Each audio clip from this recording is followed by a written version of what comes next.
एक बार पांचों पांडवों ने भगवान श्री कृष्ण से कलयुग के बारे में पूछा। उनके प्रश्न सुनकर भगवान श्री कृष्ण ने उन पांचों पांडवों को अलग अलग दिशा में जाने को कहा और साथ ही जो भी मार्ग में उन्हें दिखाई दे उसके बारे में विस्तार से बताने को कहा। भगवान श्री कृष्ण की बात मानकर पांचों भाई वन में अलग अलग दिशा में चले गए और भ्रमण करके कुछ समय बाद वापस लौट आए। सबसे पहले युधिष्ठिर भगवान श्री कृष्ण के पास आए और बोले, हे प्रभु, मैंने वन में 2 सूंड वाले हाथियों को देखा। तब भगवान श्री कृष्ण बोले, कलयुग में ऐसे लोग राज करेंगे जो बोलेंगे कुछ और करेंगे कुछ।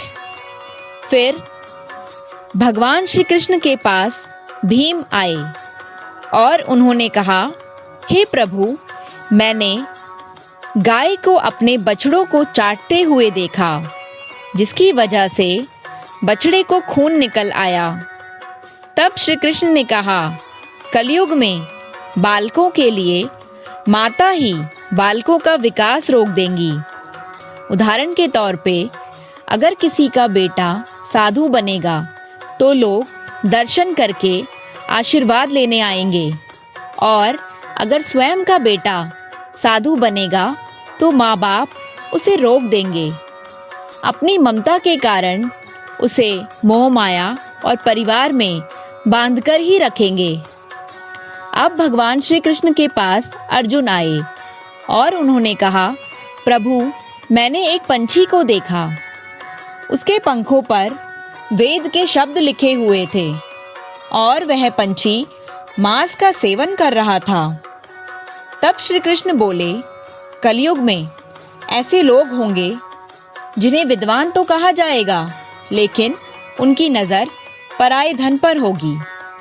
लोग अपनी सोच विचार से नीचे गिर जाएंगे, परंतु कलयुग में वास्तविक संत विरले ही रहेंगे।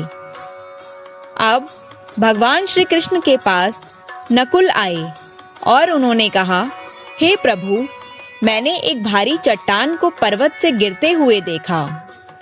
उसे बड़े बड़े वृक्ष भी ना रोक पाए, परंतु एक छोटे से पौधे से टकराकर चट्टान वहीं रुक गई।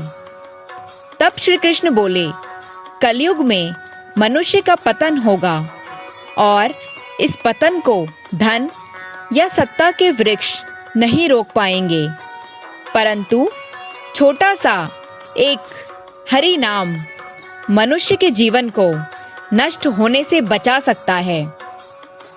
अब आखिर में सहदेव आए और उन्होंने भगवान को बताया कि उन्होंने एक नगर में 3 कुएं देखे, जिनमें से 2 कुओं में जल भरा हुआ था, लेकिन बीच वाला कुआं सबसे गहरा था और उसमें जल बिल्कुल भी ना था।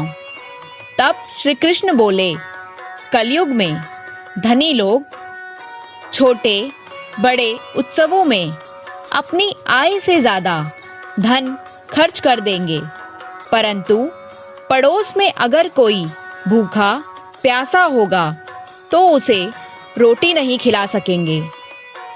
उनका अपना ही सगा भूख से अपने प्राण त्याग देगा और वह देखते ही रहेंगे। इंद्रियों की संतुष्टि मंदिरापान पर खर्च कर देंगे, पर किसी की सहायता ना कर सकेंगे। श्री कृष्ण कहते हैं, कलयुग के परोपकार से बचने के लिए एकमात्र हरि नाम ही सहाय होगा। अगर आपने अभी तक हमारे चैनल को सब्सक्राइब नहीं किया है तो जल्द से जल्द सब्सक्राइब करें और बेल आइकन को दबाना ना भूलें। धन्यवाद।